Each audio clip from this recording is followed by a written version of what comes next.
Session is now being recorded. So our topic is all about the uh, local area network, the wide area network, and the internetworking. Ito yung susunod na topic. Kaya mamaya, no, meron tayong kahit pa paano ay demo ng local area network. Although nagawa din naman na yung mga nakaraan, no. Pero mayroon tayong ano pa, siguro itutuloy na natin yan ng ano, ng mga application server later i-discuss ko yan, no. Okay, so ano muna yung local area network? So pag sinabi natin local area network, from the word itself, tawag dito, uh, connection of computer devices or computing devices in a small geographical area, no? So yun yung pinaka definition niyan.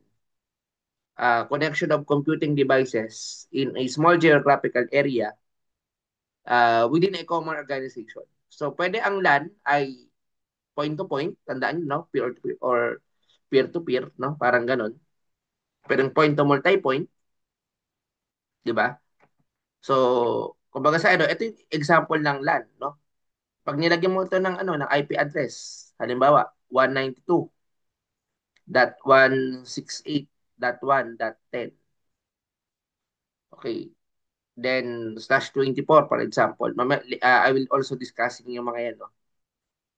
Tapos ito ay 192.168.1.20/24. So ngayon, dahil may mga IP addresses na itong mga to, tapos ito yung server natin. Let's say, di ba, web, no? Lagyan natin to ng 192.168.1.30/24. So nakakonect tayo in a small geographical area, no? Pwede ang local area network, guys. Pwedeng isang classroom, isang buong floor, pwedeng isang buong building, building to building, isang campus. Provided you are not using or you are not, kumbaga, walang service ng internet service provider. As long that there is no internet service provider, that can still a local area network. Okay? So, yun yung ibig sabihin niya, no? Okay. Sige, so let's continue. Okay, ito yung typical na local area network within a small organization in a small geographical area na kung saan nandito na yung internet. Ito yung tinatawag natin na firewall. Most likely, ang trabaho ng firewall is to monitor or to be used, no, as a parang yan yung guide o yung parang pinaka masasabi natin na nag nagfi-filter ng mga upcoming sa mga outgoing traffic. Okay? And then basically, we are interconnecting in an intranet, no? Usually kapag sinabing intra, yan ay private address. Tandaan nyo yan, no? Private address. So, ibig sabihin, pag private address, naka-private or naka-local area network na tayo, no? Or pwede rin naman na ang local area network naka-connect sa public. Pero pag sinabi nating, pag once you are connected to the internet, ito kasi internet, ito na yung wide area network. Tinatawag na yon na internet working. Pero kapag private organization or private connection lang within a specific area or organization, that is called intranet, no? So yan yung pinaka definition ng dalawa. Okay? So now as we continue, wide area network, what is wide area network? Ang wide area network, guys, kung tingnan natin, sabi ko nga, internet working. Eh ang totoo kapag nag-connect ka ng LAN to LAN, wide area network na 'yon. Tandaan niyo, guys, ha? Tandaan niyo to, guys, ang LAN to LAN, okay, usually yung symbol na ganito is a wide area network. Ang LAN to LAN is a wide area network. So one na yan, no? Wide area network. Sinabing wide area network, LAN to LAN. You're connecting LAN in a geographically, pero ang coverage ng wide area network is a large geographical area. Provided meron kang TSP or telecommunications service provider or ISP. Okay? So now, usually telecommunication service provider, it transport voice and data. Now, providers are offering converged network services. Later, I will be discussing ano ba yung ibig sabihin ng converged network, no? What does the converged network means, no? In the no, pero ito guys, ito malinaw naman sa atin na itong mga ganitong services, halimbawa, ito serial to kasi guys eh. That symbol is a wide area network. Ibig sabihin LAN to LAN connection. You're interconnecting LAN to LAN. Halimbawa, may port to, serial 00. O yun mga ports, no? Ito straight through ang tawag dito, no? Straight through.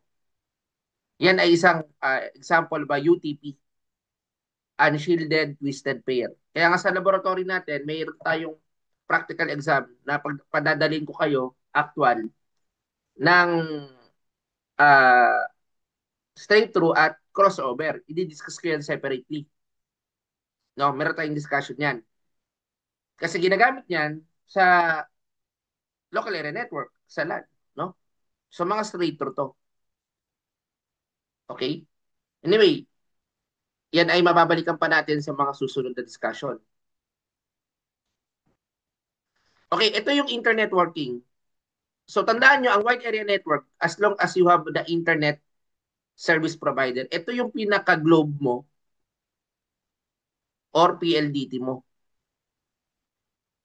Yan yung nagko-connect ng ating internet service provider. Meron silang mga network infrastructure. Kaya natin sila binabayaran because of their services. And that is they provide us the internet connection. When we say internet connection, that is wide area network. Therefore, in other definition, internet work or internet is network of networks. No? Kaya ang internet is network of networks. Yan yung isa sa mga tandaan nyo, no? One of the definition yan. No? Internet working. No? Ngayon, guys, the internet is a collection of ISP. So, pwede si dito, konektado kay Converge, they are cooperating with each other. Yan yung sinasabi kong Converge. Internetwork, magkakasama na sila na magkakaibang ISP. No? So, yun yung dapat nating matutunan when it comes to the internet service provider. Now, sa Amerika, yan yung kanyang yan yung tinatawag natin na converge internet work na may magkakaiba na internet service provider, no? So, now these are the components of network. Actually, tatlo lang naman ang components of network. Tandaan nyo, no? Ang components of network, okay, meron tayo tinatawag na mga end devices, meron tayo tinatawag na intermediary,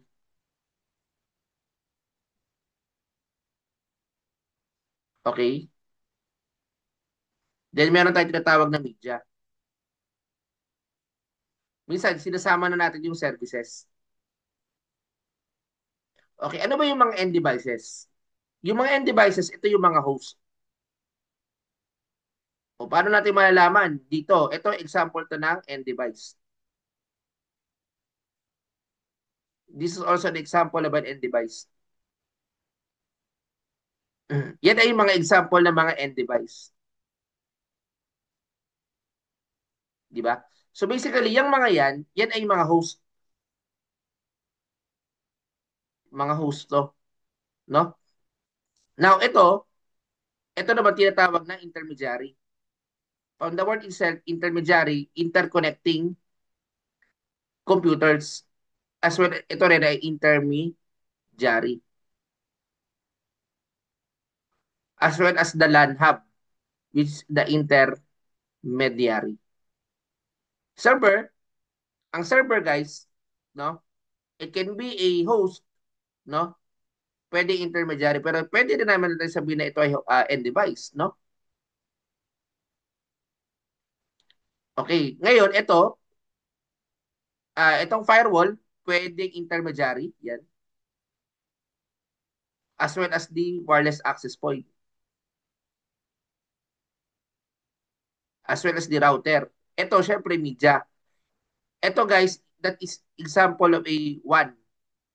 Kapag straight line, LAN. Ito yung mga tinatawag natin na ano, kumbaga sa ano, kapag may mga, ito kasi gumagamit to ng serial cable, no?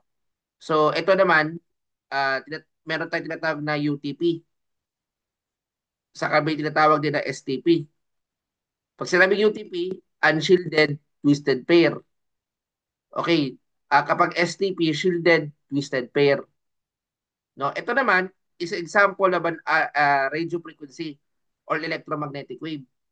So commonly, yan yung mga tinatawag natin na mga components ng network na dapat familiar tayo pagdating sa data communication, no? Kasi mamaya i-connect natin yung mga yan, no? Magko-connect tayo, no? And siguro we can try, no? We can siguro use na, no? We can connect yung mga devices na meron tayo. Okay? Sige.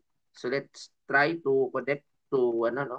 Ito yung mga network interface card. Pag sinabing network interface card, NIC. Pag sinabing ano ba yung NIC? Yan yung slot o parang yan yung kumbaga sa ano, parang port. Ano ba, gusto ko ng ano, serial port. O pwede ako maglagay para makapasok ako ng serial port, no? Ang physical port is a connector or outlet on a network device where the media is connected to a host or other network devices, no? Yan yung tinatawag na physical port. Okay? Sige. To continue, ito yung mga sinasabi natin. Ito usually, itong serial port, ginagamit to for wide area network. Actually, kung kayo ay gumagamit ng mga microcontroller, may serial port kayo. Yung serial, usually ginagamit sa mga long distance communication. No? Ito naman, fast internet is for LAN, local area network. Ito, console, ginagamit to for configuration. No? For configuration. Mamaya, meron tayong example no in real ano no kung paano tayo gumagamit ng console no. Auxiliary, that is an optional port. Ito yung power switch. Ito yung power cord. So yung interface, yan ay specialized port in an internet working device. Pwedeng example din yung mga WAN interface. Pag WAN interface, gumagamit ka ng serial. Kasi nga specialized port yan for serial. No? Now, routers are used to interconnect networks. Tandaan nyo, ang router, yan yung nagko-connect ng mga network. Routing ang tawag. No? Kaya tinatawag na network interfaces. I will be discussing yan, no? Kapag nag-connect tayo mamaya using the internet. Okay? Sige. So now, importante rin na ma-discuss natin dito yung protocols. Ano ba yung protocols? Ito yung rules that govern communications. So without rules, it can be chaotic. Therefore, it's very important that even the communication system has a protocol or a rule. Kaya meron tayong mga methods by which networking devices share information. Now, how and when error and system messages are passed between devices, yun yung tinatawag natin na protocol. Kaya mamaya, meron tayong mga example dito, no? Anyway, ito guys, example tayo ng mga protocol suite, no? Meron tayong mga group of interrelated protocols. Okay, IEEE is an example. Halimbawa, yung 803 yung IEEE, sulat ko na dito, no? Yung 803, 802.3, ibig sabihin yan, LAN yan, Ethernet, no? Yung 802.11, wireless LAN, okay? Ngayon, ganito guys, no? May mga group tayo na nagbibigay ng authority. Halimbawa, yung Ayana. So nagpo-provide sila ng mga IP addresses or yung tinatawag natin na Institute of Electrical and Electronics Engineers that I am also a member, no? Member ako niyan, no? Ng IEEE. So nagde-develop sila ng standards in telecommunications. At halimbawa ngayon, yung pag-designate sa IEEE 802.3 as Ethernet, while the 802.11 WLAN, no? So, yan yung mga examples ng mga uh, commonly na ginagamit natin as tawag dito as IEEE, no? Okay? So, those are examples na dapat nating matutunan pagdating sa protocol suites, no? Okay. So, ano pa yung mga example commonly used, no, na masasabi natin na ginagamit let's say protocols, no? Halimbawa, yung ano pa ba yung mga popular? Ha, okay, so ang pinaka ano diyan yung ano yung halimbawa ito, no? Bigyan ko ng isang example ah. Okay, para madali nating maintindihan, no? Okay. So, halimbawa, no, sa case ito, okay, let me give an example, no? Okay, wait lang ah.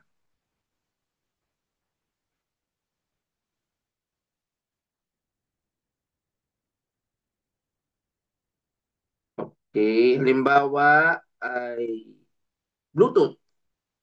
Okay. Ang Bluetooth, kung di ako nagkakamali, yan ay 802.15.1. No? So, ilagay lang natin dito yung Bluetooth.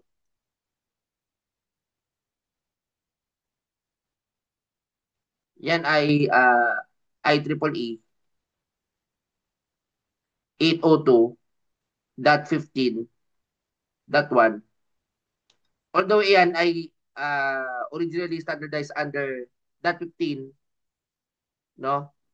The Bluetooth Special Interest Group now oversees the development, no? Naging 802.15.1. Okay? Yun yung bago na kayo na designation for the Bluetooth, no?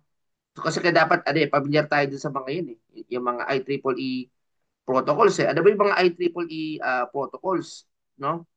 Sige, ano ko dito sa notes, wait lang. Uh, paint, paint, para may sulat ko. Paint. Okay. Ay, wait lang ah. I-connect ko lang yung aking isang panulat ko. Okay. Okay. Ayun.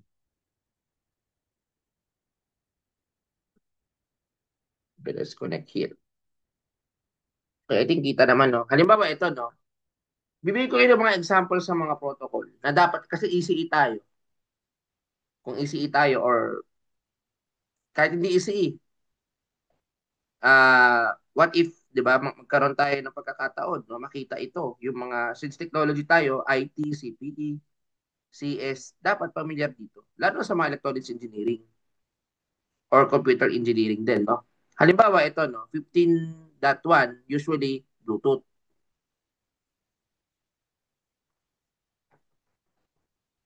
Bluetooth, no? So, dapat pamilyar tayo sa mga to. No? Okay, yung 802.15.4 IEEE .15.4. Kung di ako nagkakamali, Zigbee, correct me if I'm wrong ha. Ano ba yung Zigbee? Wireless technology din yan, no? Yan ay designed to sa mga sa mga ginagamit yan, inexpensive yan, low powered, no? Ideal solution sa mga industrial application. Kasi ano to eh, low latency yan. No, mababa yung kanyang latency. Ano naman yung 80 IEEE 802.11? Yan ay Wi-Fi. Okay, Wi-Fi uses radio waves. Kumbaga ito, gumagamit ito ng radio wave. No, yung radio wave na nakikita natin, yan din yung ano, yun yung radio, yun yung tinatawag natin radio frequency or electromagnetic wave frequency, EMF, di ba? Ginagamit yan to connect internet, no? Routers to devices like computer. Halimbawa, gumamit ka ng wireless router, di ba? So pag gumamit ka ng wireless router, usually nag-i-emit to ng radio frequency. Na yun yung nare-receive ng iyong mga smartphone. Yun and under 802.11, that is Wi-Fi, no? Nasa 802.11 siya ng standard ng IEEE. Tandaan nyo, ang Wi-Fi, pwede yan mag-utilize, kung di ako nagkakamali, pakitandaan to, no? Ang Wi-Fi, pwede siya mag-utilize ng 2.4 gigahertz UHF, ultra high frequency ang ibig sabihin yan. Kung pwede rin ng 802.11 is 5 gigahertz. Uh, kung di ako nagkakamali, yan eh, SHF, super high frequency, no? Okay, so yun anyway, no? Uh, that is called a Wi-Fi, no? Kaya pag yung may mga nakita kayo na mga 802.11b, 11G, isa makakita kayo yan eh. Example ito, no? Halimbawa, makakita ka ng 802.11b, 802.11G, or 802.11N. Yan ay nag-run under 2.4 gigahertz. 2.4 gigahertz ISM band, no? Okay. No, ngayon, the band is susceptible to interference from some Bluetooth devices. Totoo. Kasi yung Bluetooth, nag-ooperate din yan ng ano, 2.4 at 5 gigahertz. So ngayon, dito, guys, no,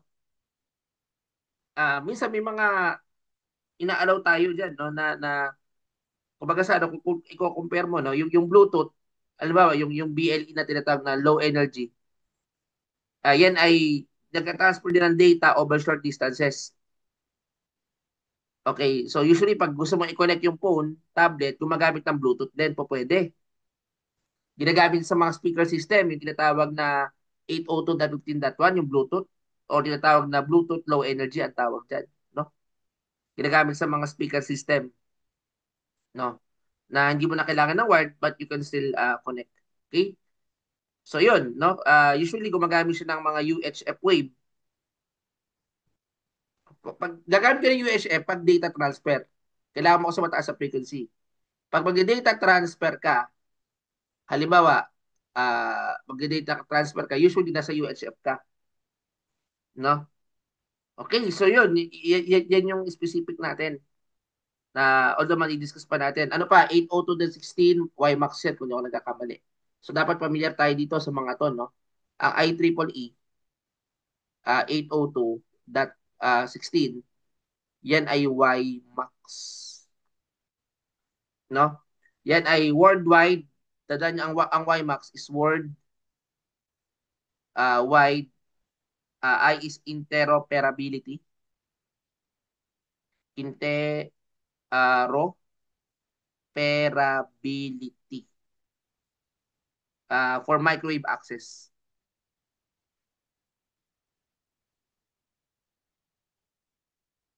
Okay, kaya usually ginagamit for microwave frequency. Pag sinabi kasi microwave, usually mga 1 gigahertz yan pataas hanggang kasi 100 gigahertz. Yun yung mas matataas sa frequency, no? So ginagamit to send microwave frequency, wireless technology. 'Di ba? Kaya nga interoperability, interoperable ng 802.16, no? Wireless family. Okay? So basically yan yung tinatawag nating WiMAX, no? Anyway, yung mga yan, mapag-aaralan pa natin. Pero at least mabigyan kayo ng ibig sabihin, no, ng mga protocols na commonly na ginagamit natin. No? sa local area network or pwedeng mag ano rin, no? Mga wireless, no? So meron tayong si ano naman, si Internet Engineering Task Force, nagbibigay siya ng mga standards, no? Halimbawa si TCP. Ano ba si TCP? Transmission Control Protocol, tapos si IP, Internet Protocol, si HTTP, Hypertext Transfer Protocol, si FTP ay File Transfer Protocol. Okay, guys, dito no, papasok yung ano, yung client server model. Mamaya makikita natin yung relationship bago tayo mag-discuss ng TCP/IP. Kasi lahat ng ito matatouch pagdating doon sa TCP/IP, no? Okay, ito yung sinasabi ko guys, no? Bago tayo mag dyan, no? Okay, I hope nakikita naman to, no? Okay, let me write to, no? Clear ko lang ito, ng part na ito. Okay, saan na yun? Clear, clear. Okay, clear ko lang ito. Okay, ito tinatawag to na ano, no? Meron tayong tinatawag na client server model.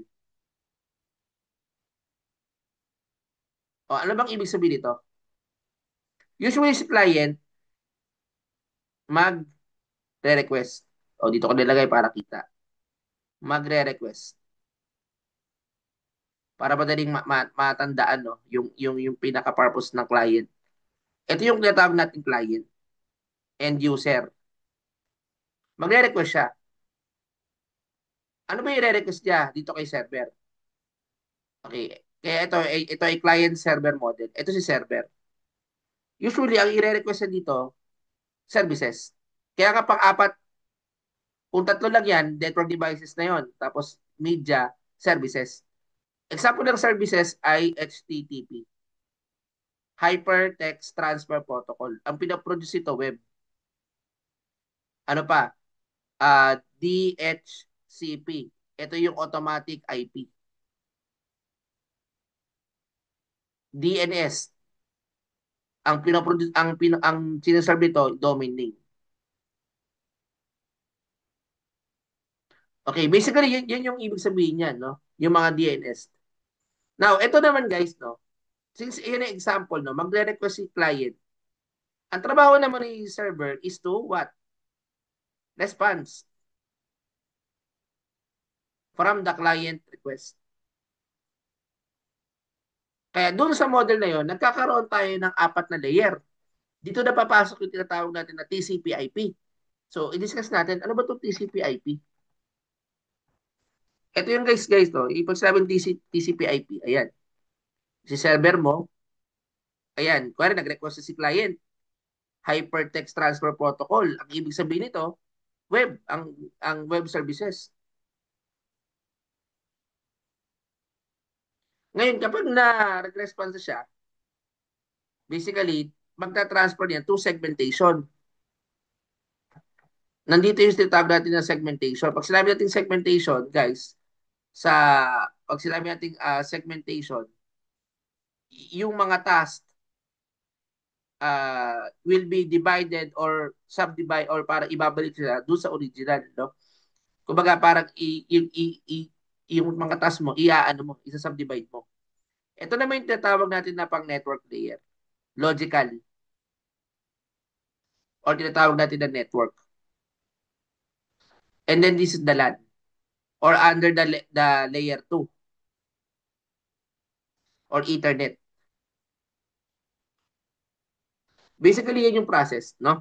Kaya kung makikita niyo dito, yung ating procedure, okay, pupunta kay IP, LAN, tapos, syempre, from the LAN, transmission, and services. And that is an example of a client-server model, no? Kaya mamaya sa lab, meron tayong ganyan, no, na ipapakita rin sa inyo. Okay, each protocol and each layer of the protocol suite work together to make sure messages are received and understood by both devices. Okay, protocols are not dependent upon specific technology. So they must describe what must be done. Tandaan nyo, and but not how to be carried out. So ano ba yung gagawin, no? Mag-usap ba kayo? Magtatawag ba kayo through phone? Di ba? Magbi-video call ba kayo? Di ba? So, yun yung mga email ba ang gagamitin nyo? O, yun yung mga dapat nating ano. Ngayon, guys, no? I-recall natin, guys, doon, bago tayo pumunta doon sa layered model. Inyo ko lang ito, no? Okay, meron tayong TCP/IP.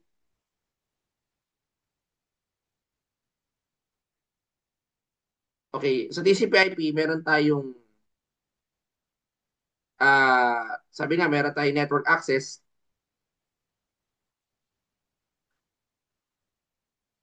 Iko-compare natin sa OSI, ah. Meron tayong internet, meron tayong transport layer,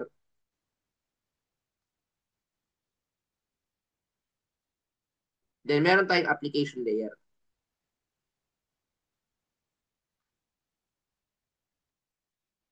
Now, ito guys, no, ito yung commonly na ginagamit. Kapag yung dalawang client, for example, dalawang end user, halimbawa ito si PC nag-request papunta kay server.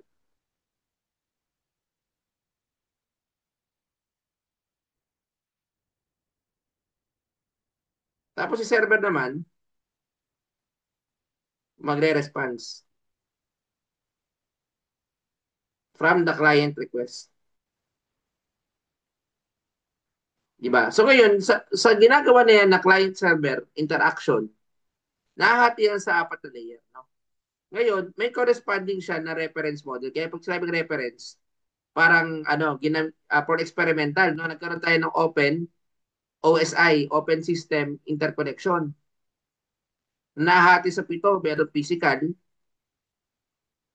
data link,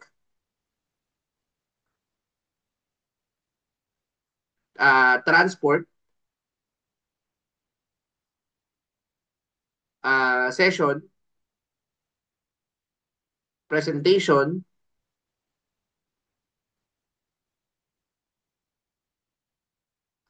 network pala yung pangatlo. Ito, network, nakalimutan ko. Physical, data link, network, transport, session, presentation, and application. Ayan, dito tayo. Application.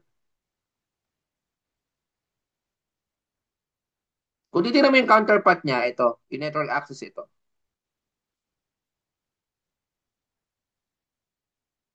Yung unang dalawa,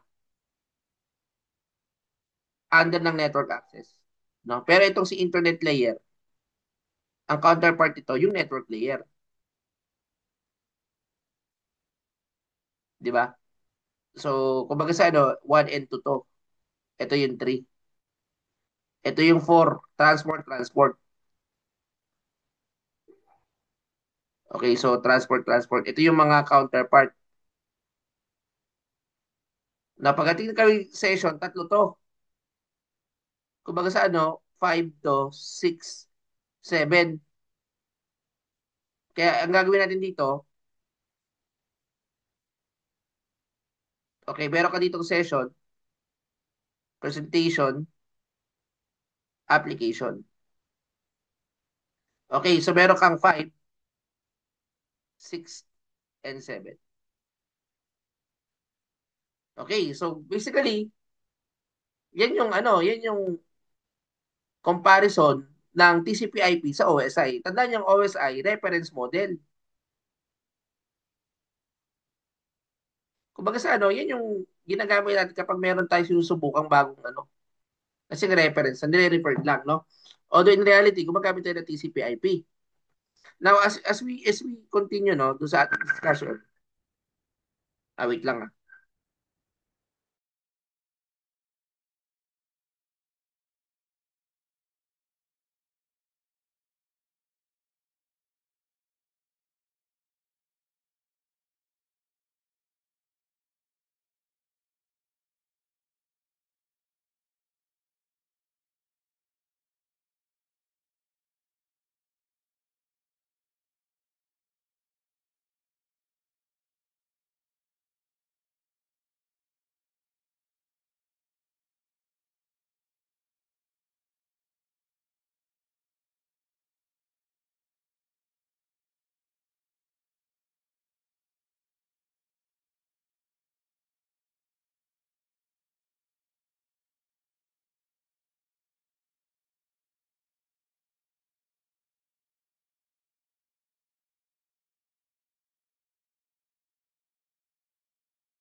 Okay, going back.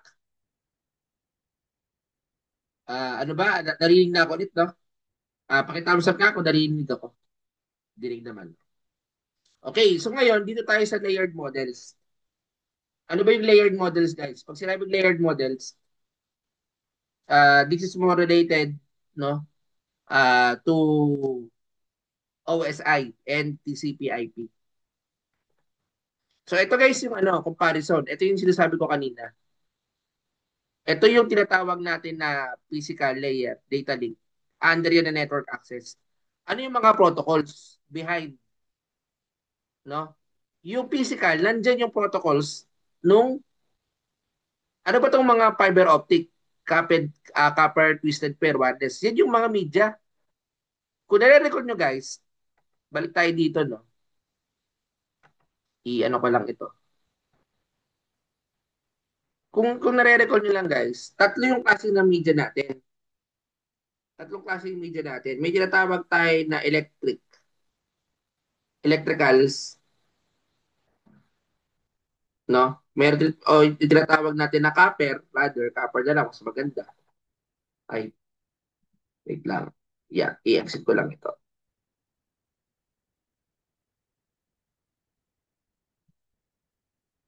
Okay, meron tayong tinatawag na copper.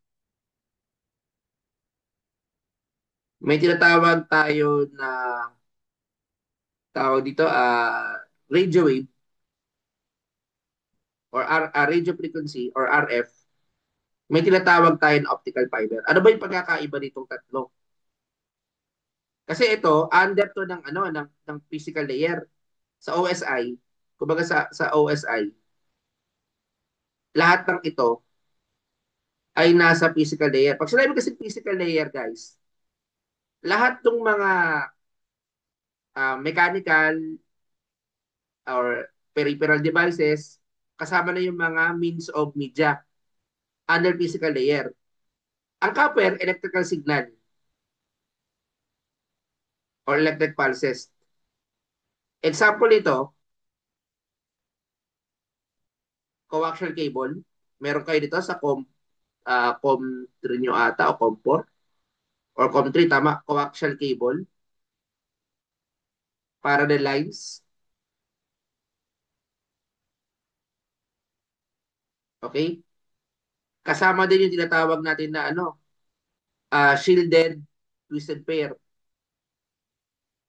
Shielded twisted pair or tinatawag natin na STP. Meron din tayo tinatawag na UTP, unshielded twisted pair.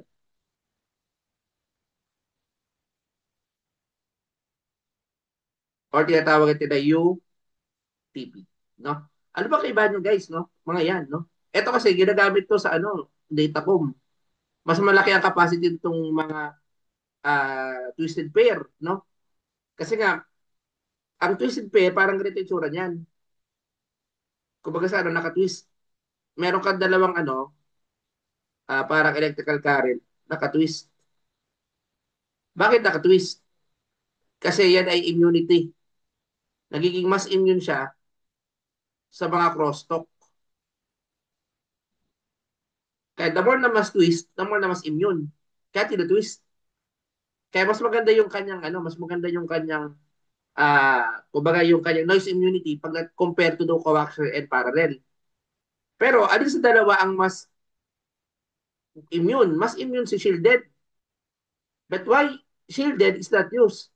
Or mas ginagamit si unshielded kasi mas cheaper at kaya naman ng unshielded twisted pair na yung data communication. Pag sinabi kasing data, hindi lang data yan. Meron din yung voice saka video. Itong mga to, analog to.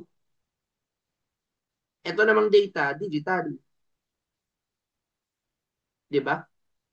So ngayon guys, no, itong UTP, itong unshielded twisted pair, meron yung straight through crossover. Later, I will be discussing yung mga yan, no? Okay, ito namang RF, ito yung tinatawag natin na electromagnetic wave.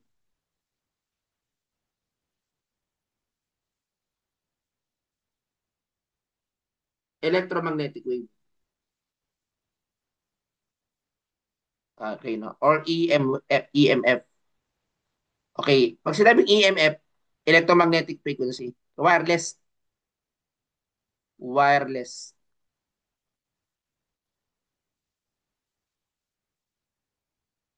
Okay, ito namang optical fiber, light,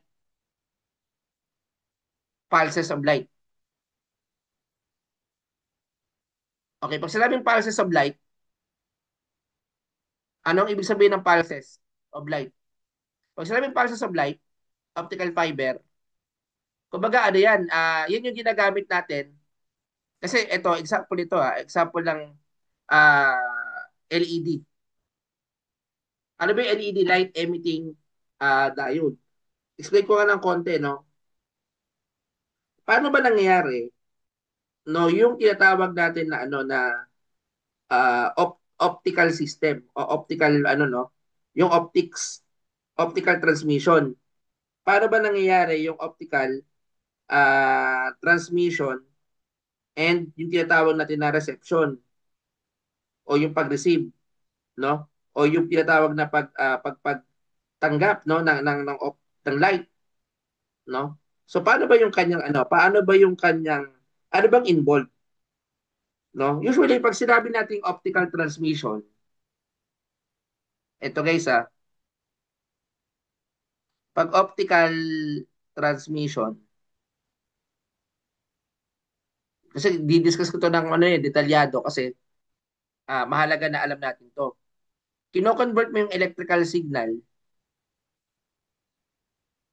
to modulated light beam or light.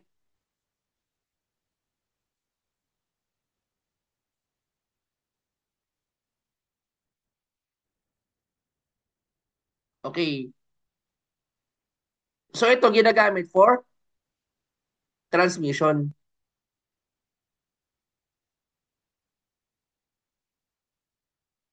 Okay?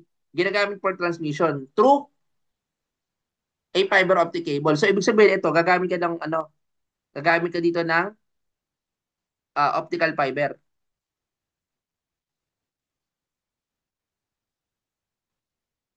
'di ba? So, yung electrical signal, example yun yung light emitting diode, no? And then pag ibabalik mo naman yung light papunta naman sa electrical signal, yun yung tinatawag na optical uh, receiver, no? Optical receiver. Tuloy ko lang, optical receiver.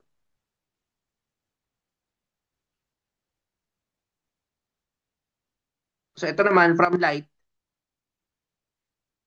no to electrical signal. Yun ang ibig sabihin niyan. So example nito guys, laser diode o laser mismo. Laser diode o yung tinatawag natin na photodetector. Di ba usually yung light, pag na-convert nyo na, ibabalik nyo sa electrical signal. Yun yung laser yun. Yun ang laser, ibig sabihin. Tapos ito namang ano, LED, light emitting diode, example sa transmission. Typically, ganyan, no? Kaya ang process, meron tayong, kumbaga, meron tayong electrical to optical, siguro iyan ko na, i-block diagram ko para maintindihan. Although wala ito sa PowerPoint, pero para madaling maintindihan, no? Ito yung for example, no, yung ating signal. Ito tinatawag to na ah, pag sinabing E/O, yan ay electrical to optical. To optical, no? Kasi ang pinag-uusapan dito, optical transmission, no? So, ang example nito, yung electrical signal mo, may information ka. May information. Okay? Tapos, namomodulate natin to a light. So, ibig sabihin, ito yung modulated light.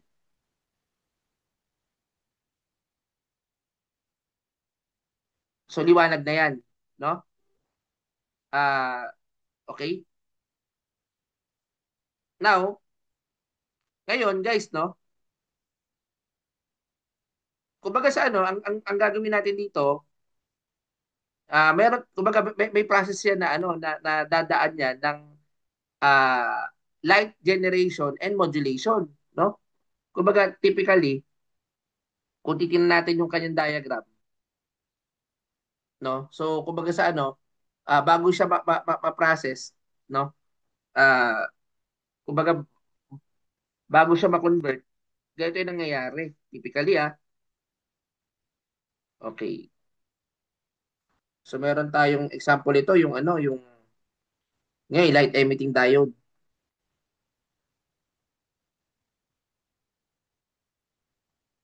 Light emitting diode.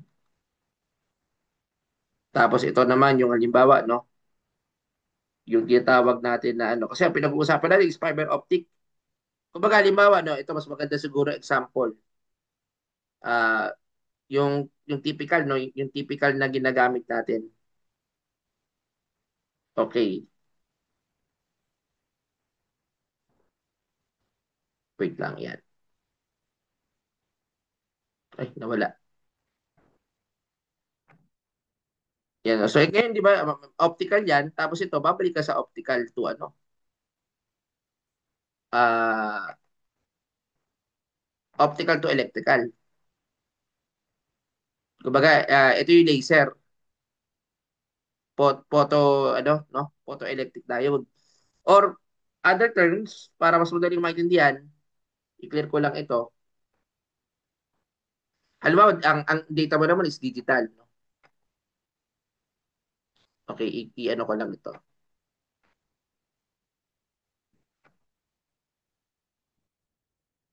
Okay, so we have, let's say ito yung input mo, no? Digital data. Sa data communication tayo, subukan sa data com. Ito ay, kumbaga sa ito ay, uh, 10101 zero. Dadaan ka ng transmitter circuit. Okay, wait lang. Yan. Basically drawing. Dadaan tayo ng transmitter circuit.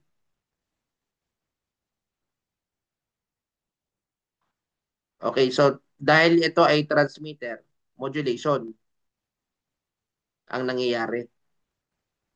So electrical signal will be modulated. Ngayon, meron tayong tinatawag na light source. Kasi nga, dito nangyayari yung conversion. Iko-convert mo no yung tinatawag natin na ano na kumbaga sa ano, meron kang light source. Iko-convert mo na ngayon yung ano, yung electrical do sa transmitter circuit mo do to light. Dito na papasok yung fiber optic cable. Ito na yung ano, optical fiber. Na ang bilis ng light is 3 times 10 raised to 8 meter per second. Yun yung bilis ng liwanag. No? Tandaan niyo yan. No? Tapos ang tawag dito, detector. Detector. No? Tapos receiver.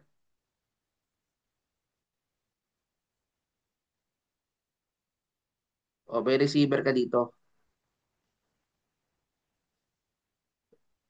Receiver circuitry.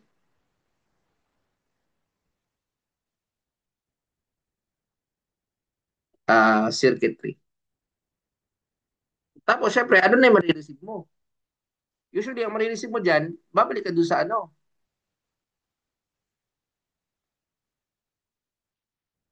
yung 100. So 101010. So babalik ka dyan. Ngayon, paano ba ang travel niyan? Kung ito yung optical fiber mo, ang travel ng transmission mo, reflection. Nagre-reflect yung light mo. Ito yung light travels through reflection.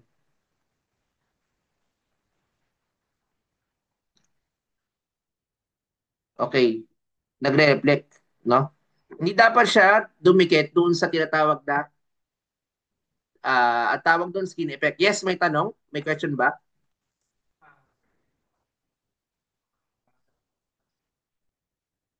Circuitry, sorry. Sorry sa sulat ko. Receiver circuitry. Sorry sa sulat ha. Isin ko lang yung ano. Circuitry. Buray natin to. Sorry sa sulat. Receiver circuitry. Ibig sabihin yan, ito yung ano, yun yung mga receiver circuit. Kaya ang tawag natin, di ba guys, is electronic systems and technology. Kasi mga systems ang pinag-aaralan natin dito. No? So anyway, yan guys, kung mapapansin nyo, yan yung bato. Kumbaga yan yung typical na optical transmission. Although mapag-aaralan nyo pa yan pagdating yata ng ano ng COM3 nyo or tama COM3, no? Pero at least alam na natin, ganyan pala nangyayari. Yung LED is an example of a light source na pag pinadaan mo sa optical fiber, magta-travel yung liwanag, speed of light. Example ng receiver, yung nasa detector, photo detector, laser, di ba? Is an example of a detector yon. Ngayon, dadaan ng receiver, i-demodulate niya, ibabalik nito original signal, which is 1 and 0. Ngayon, kung meron ka pang digital to analog converter, i-convert ito analog. Usually may ADC dyan, bago dumating dyan. No? Yun yung nangyayari na typical na optical fiber transmission. No? No, so ayun yan ay ano, yan ay advantages yan, syempre mataas ang bandwidth, immune sa noise, mas secure compared do sa gumagamit ng electrical signal, no? So again, ito ay maliwanag na topic natin. So although this is basic, no, napaka-basic pa niya. No, para at least meron na kayo idea. So kayo nito, balik tayo dito, no. Ito kasi na-discuss ko lang to, no, kasi importante ito. Ito yung kaya ito yung channel eh. Channel kasi yan eh. Nasa physical layer siya. Kaya ano ba yung nasa physical layer? Yung mga ano yan, yung mga mechanical devices. Yung mga ano yan, yung mga ah kumbaga mga peripheral, keyboard, example. Okay, now yung data link, dito na pumapasok yung local area network, protocols, Ethernet. Okay? Na pagdating naman ng network, ito na yung routing. O ito na yung internet working sa network. Internet naman dito. Di ba? Transport, ito na yung segmentation. Pag sinabing segmentation, pag sobrang haba nung 101000 mo, kinakailangan natin i-subdivide. Kasi medyo ano eh, kapag sobrang haba, nagkakaroon ng ano eh, ng problema eh, parang delay eh. Kaya dapat magkaroon tayo ng ano ng subdivision para maiwasan 'yun, no? And then yung application ng TCP/IP tatlo katumbas. Kumbaga si si session naglalaba, si presentation nagluluto, si application naghuhugas ng pinggan, yung TCP/IP kaya niya lahat 'yun. O, ganun yung ibig sabihin nun. Ano ba yung mga nandun? Lahat ng mga services sa, ito yung web, email, mga ano yan, services ng application layer.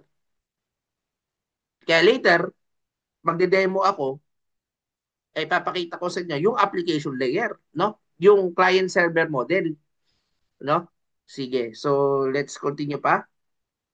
Ayan, no? Sabi nga, benefits of a layered network have defined information that they act upon and a defined interface.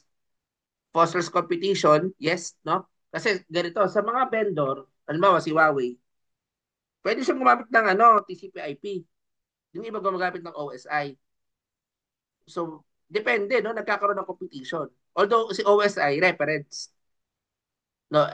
Ngayon, prevents technological capability changes in one layer from affecting other layers. Totoo yan, no? Tandaan nyo sa ano protocol, dapat iisa lang ang language natin. Pag magkaiba, hindi kayo magkakaintindihan. Tama, di ba? Halimbawa, yung kausap mo, nagsasalita ng German, ikaw salita French. Paano kayo magkakaintindihan? So, hindi kayo magkakaintindihan pag magkaiba ang language. Dapat iisa lang. Kaya, dapat, pag sinabing ano, OSI, OSI ka. No? Kaya parang, ano ba yung ibig sabihin ng protocol na ito? So, nagkakaintindihan kayo. No? Okay, yan yung part na dapat nating maintindihan pagdating sa mga layered modeling. No? Okay, ito yung protocol model, TCP/IP. Yan yung protocol model. Ang tinatawag naman na reference, OSI. Okay, no? nasa TCP/IP. Okay, yan yung ibig sabihin niyan, no? Okay, ano pa? Reference, again, ano yung protocol model? TCP/IP. Ano yung reference? OSI. O ano yung ano daw, ano ba yung dito? Yung physical ano yun eh. Please, alam niyo ba yung ano nito? Mnemonics. Please do not throw sausage pizza away.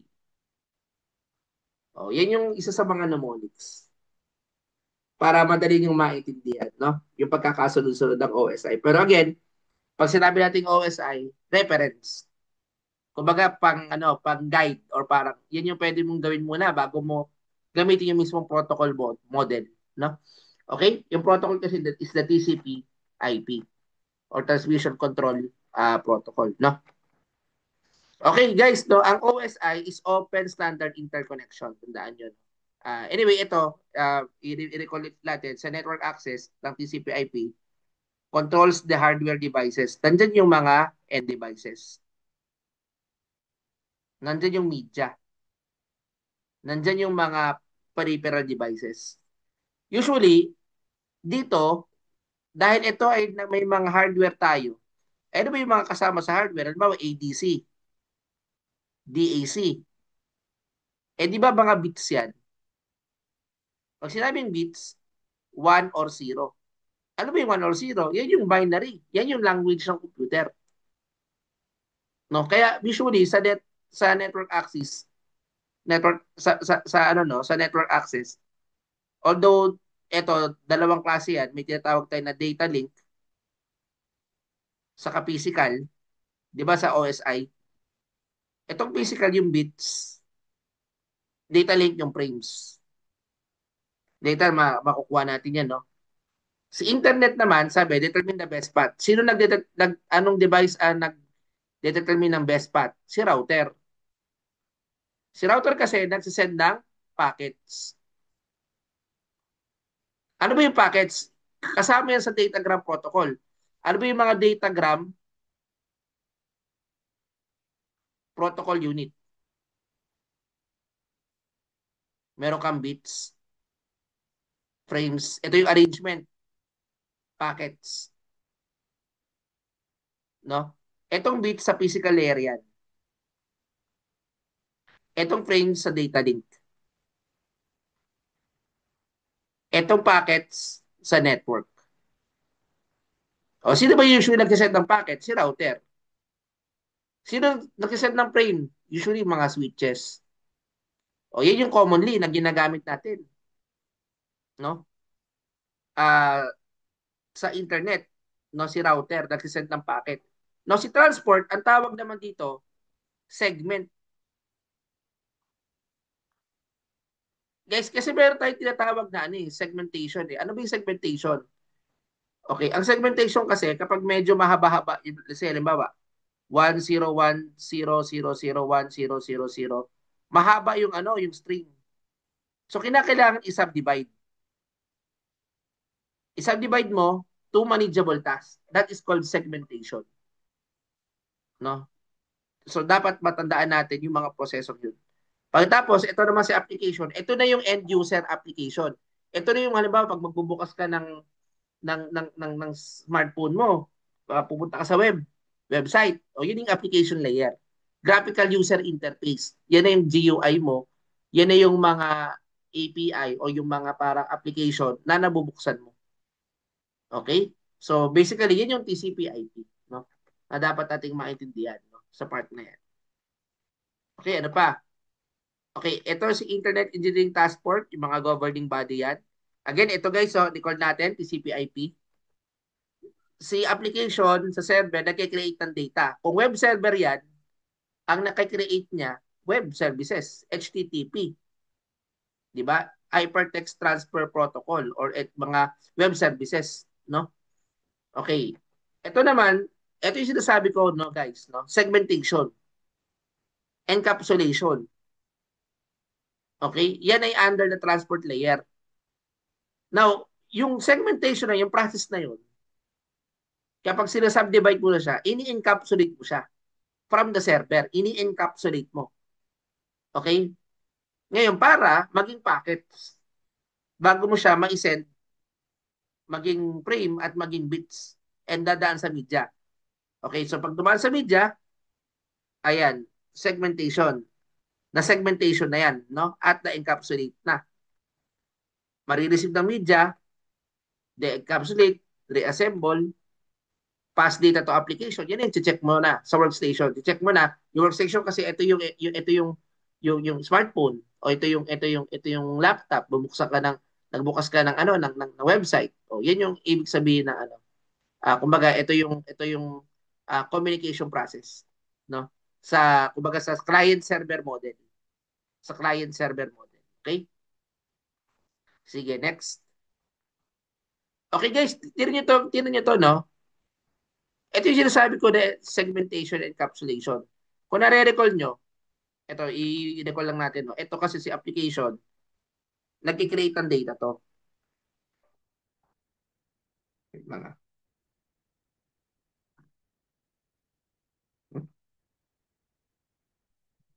Yan, nag-create ng data to.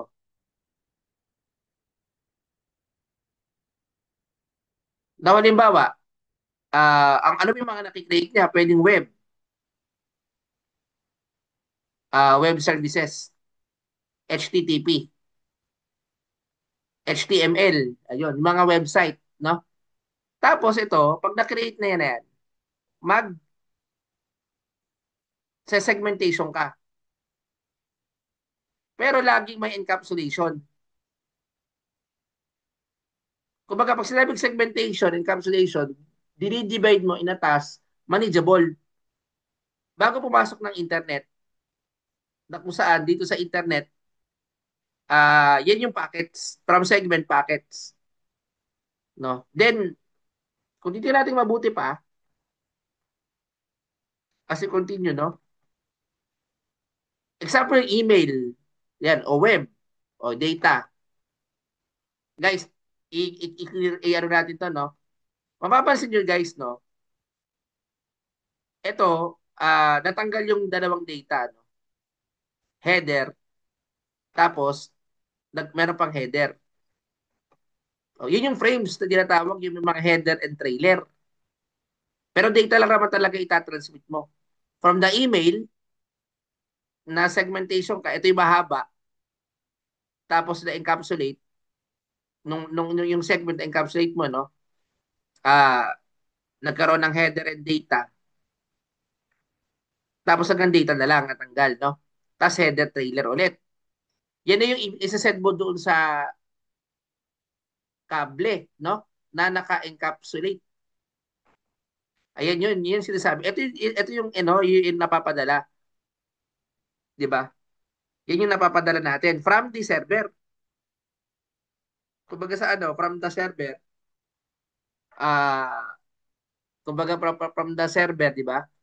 Nag-email ka, tapos puro data yon, marami. Tapos may nag-encapsulate ka, nag-segmentation ka, nagkaroon ng header and trailer. Tapos ngayon, pagdating sa receiving end, mawawala yan. Let's continue. Ayan, ito yung marireceive. Ayan, mawawala yung header hanggang sa mawala ulit yung mga frames natin hanggang data ulit. Tapos decapsulation na ang tawag dyan. Decapsulation and uh, deassemble or ibabalik sa original. Data na lang.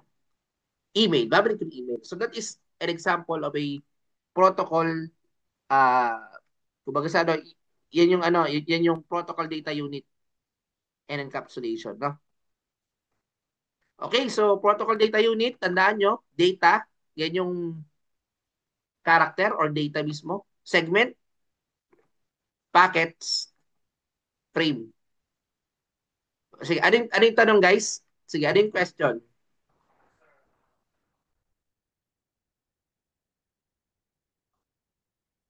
Mm, okay. So decapsulation, guys, usually sa ano na yon? Pagbalik niya kay kasi ito yun eh, ano ko no, Ito yung server.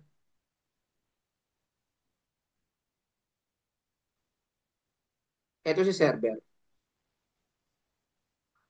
Let's say ano, email. Email server. Ngayon, meron kang ano, meron kang apat na ano, kumbaga ang trabaho ni client, ito si client eh, magre-request yan.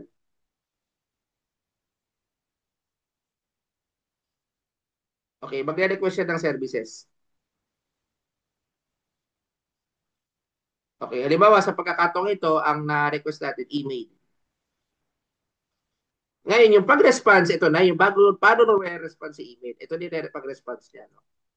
So, basically, ah meron tayong ano, kumbaga sa ano, ito na yung tinatawag na encapsulation, saka segmentation.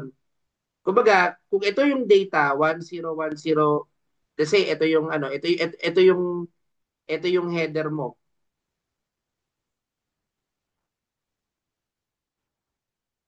Ito yung data 100101.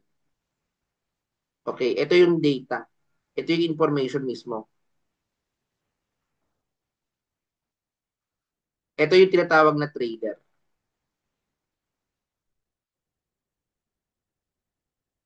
Okay, so yan, ibalik natin ulit yan.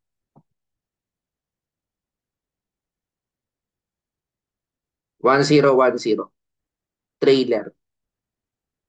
So ngayon ito guys no, ah kailangan ko ito kasi di ba sa ano meron tayong network access, net app na lang no, internet, transport, application. Yung application na meron tayo sa email. Ngayon, para maipadala natin, gagamit tayo ng segmentation. So pag nag-segmentation tayo, ibig sabihin kasi ng segmentation, managing, dividing task. O yun yung pinaka root word ni segmentation. Kumbaga sa ano, instead of, di ba sinabi natin segmentation is managing task, ano, kumbaga yung task ay ipagagawa natin, task management, no? Or task, kumbaga parang ibibigay natin yung trabaho niya, subdivision. Halimbawa, ito yon 10101001. Hatiin mo yan. Pwedeng ito na yung magkanya-kanyang task. Okay. Kaya nagkakaroon, ang tawag doon is segmentation. No? Segmentation. Ngayon, ito guys, no? Itong segmentation na to, ang sunod niyan, encapsulation. Kumbaga parang ano eh, parang ang mangyayari, ah, kagaya ng nandito, no?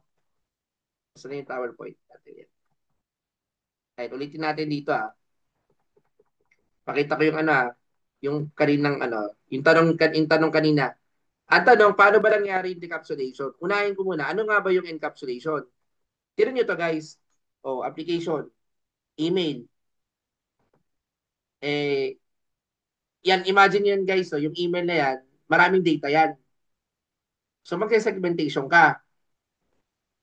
So, nung nag-segmentation ka, ah, yung specific task, data, yun ang gusto mong ipadala. Ngayon, ginurup mo yan, may header. For example, may header.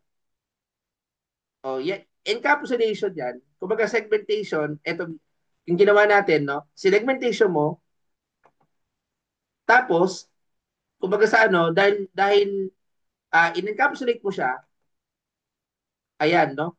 Mapapansin mo dito, guys, no? Ito yung tinatawag natin na segmentation, encapsulation. So, nandito. Ito na yung encapsulation na tinatawag. Under the transport layer. Ito kasi si internet, ano na to? Network na to. Packets na to. no? Packets na yan. Ngayon ito guys, kung makikita natin, ayan, natanggal yung header, data na lang. So ito yung nagkaroon ng trailer. So ang ginawa natin diyan, yung data niyan, yan yung segmented or encapsulated. Yan yung encapsulated. Yung maraming 100. So ito na yung ano encapsulated.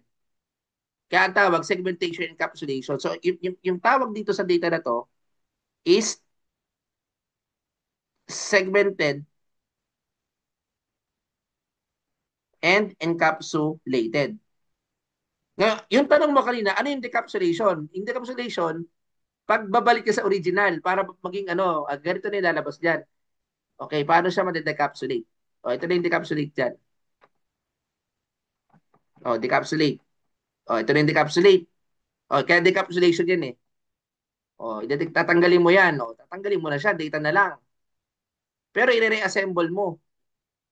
O, kumbaga sa ano, yan, ibabalik mo siya sa ano. Yan. Packet, ibig sabihin, packet, segment packet frame. Yan ang mangyayari. Ayan. Hanggang sa makarating ka dito sa ano, data na lang, no? Email. So, yun decapsulation. Kaya kung titira mo yung sizes, data yung email. Segment, yung header and data. Ito yung packet. Then, ito yung frame. Yung may header and trailer. Then, bits yung 1 and 0. Okay, nakuha ba? Nasagot ko ba yung tanong? Ikaw ba yung Joshua? Sino ba yung tanong? Naintindihan, no? Yan yung proseso.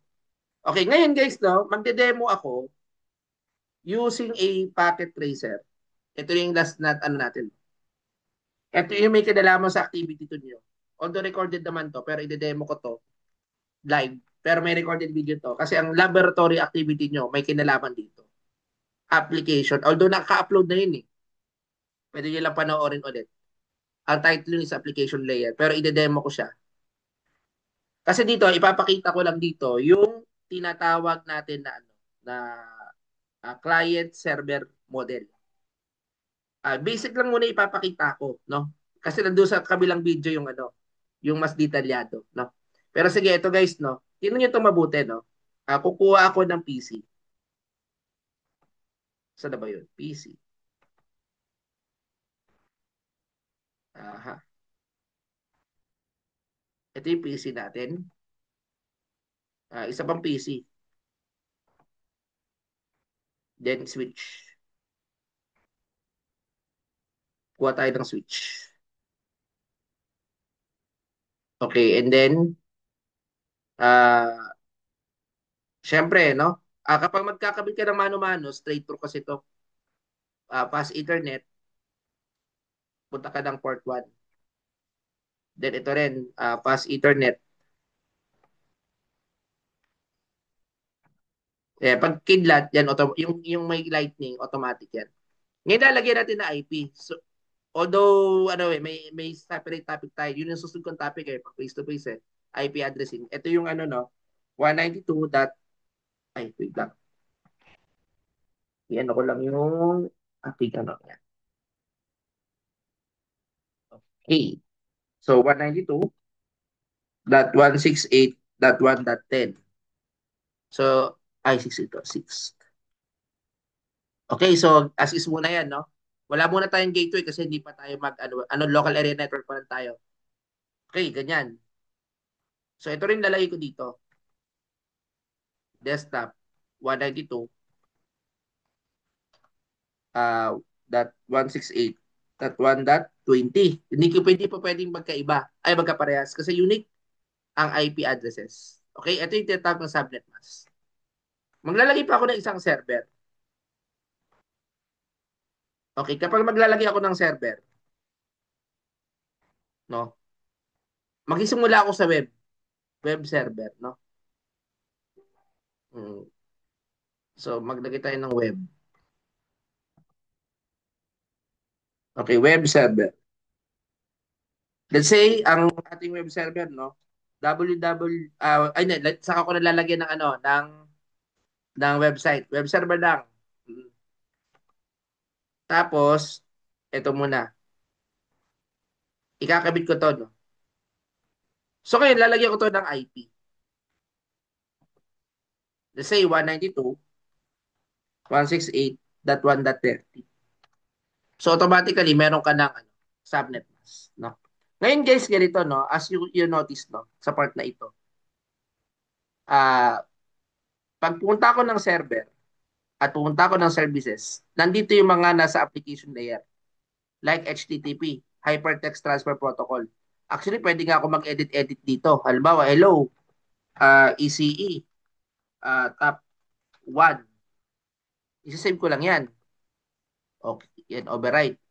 Kung gusto kong punta ako ng HTTP ulit, gusto mo bago-baguhin yung kulay, pwede naman. Ayan, HTML lang to. Kayo bahala kung anong gusto yung kulay.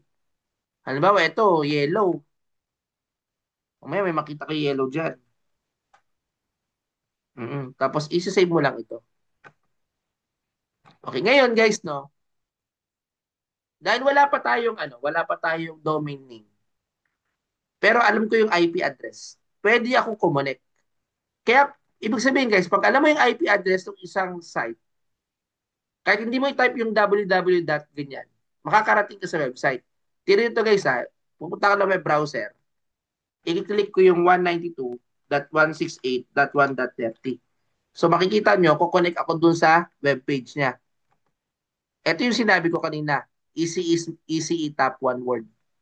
Now, kung gusto ko makita yung mga image, ito yung isa daw, yung isang image page. Ito yung yellow. Di ba naalala nyo, binago ko yung kulay. So, pwede kayong gumawa ng website dyan. And that is an example that we are interconnecting to the web. Okay, let's try. Gagamit ako ng domain name. Sige, gamit tayo ng domain name. Magdadagdag ako dito ng isang server. Tapos ko-connect ako. Okay, pag connect ako dito, ayan. Maglalagay ako dito ng domain name. Like domain name server. DNS. Okay. So basically, ang domain name server, typically, no, or DNS, DNS, yan yung nagbibigay ng pangalan. Halimbawa, google.com. Also, lalagyan natin to web server. Kasi may domain name na tayo. So maglalagay tayo ng www. Let's say, google.com. Ayan. Pare, ito yung server ni Google. Pare, ito lang yung server ni Google. Ngayon, sa domain name, pupunta ako sa sa services, domain name. I-on ko yung service na yan. Tapos maglalagay ako dito ng pangalan. Let's say, www.google.com. Tapos maglalagay ako ng 192.168. Let's say, ang gagawin ko, .1.2. A-add ko lang yan.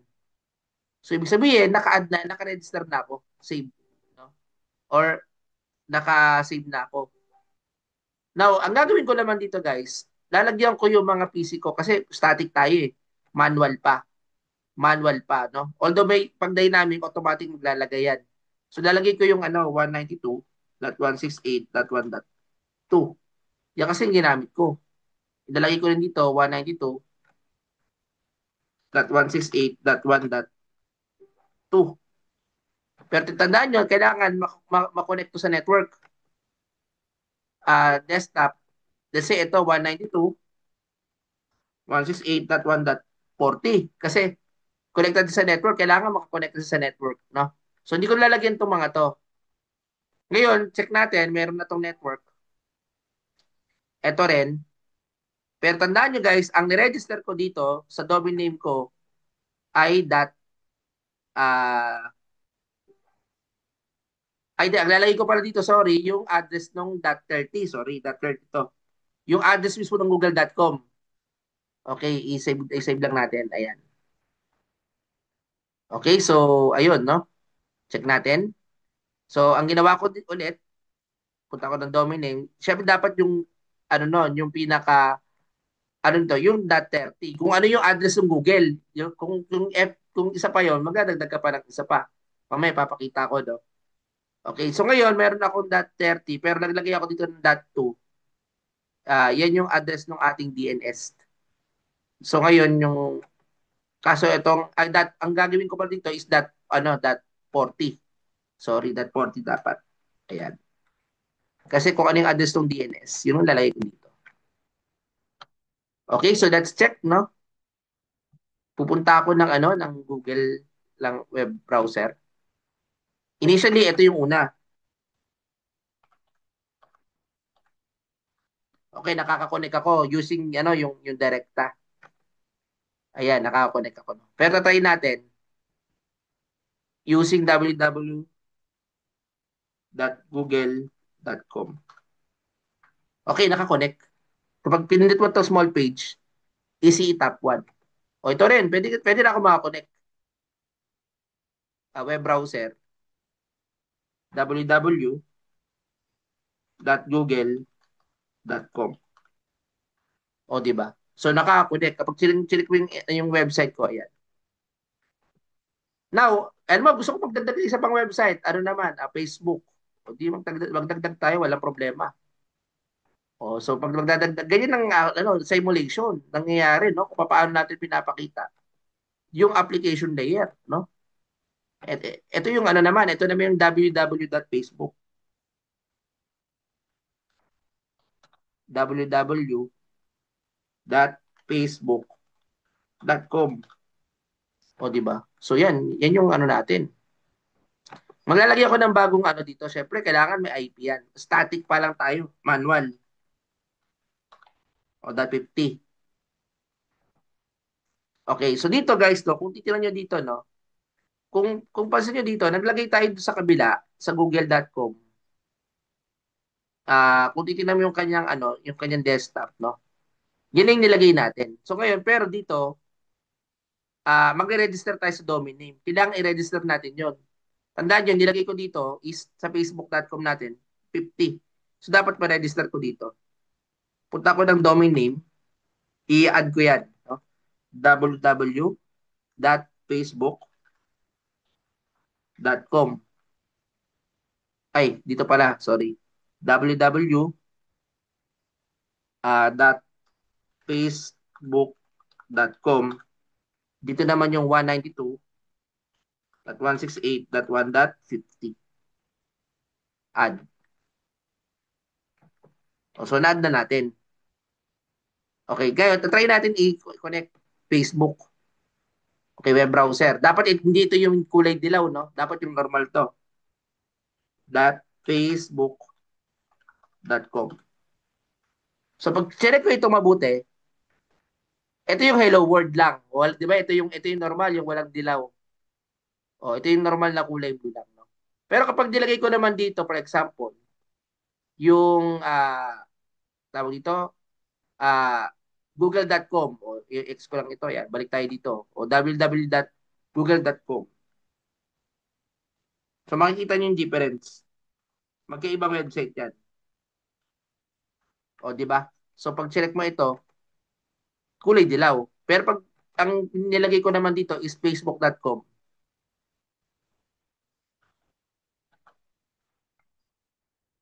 Pag nilagay ko naman dito is facebook.com. Okay, tapos nilagay ko dito image. Ay, doon sa may isa, yung kulay, yan. Kulay blue lang, normal. Ito yung hindi walang ECE na nakalagay.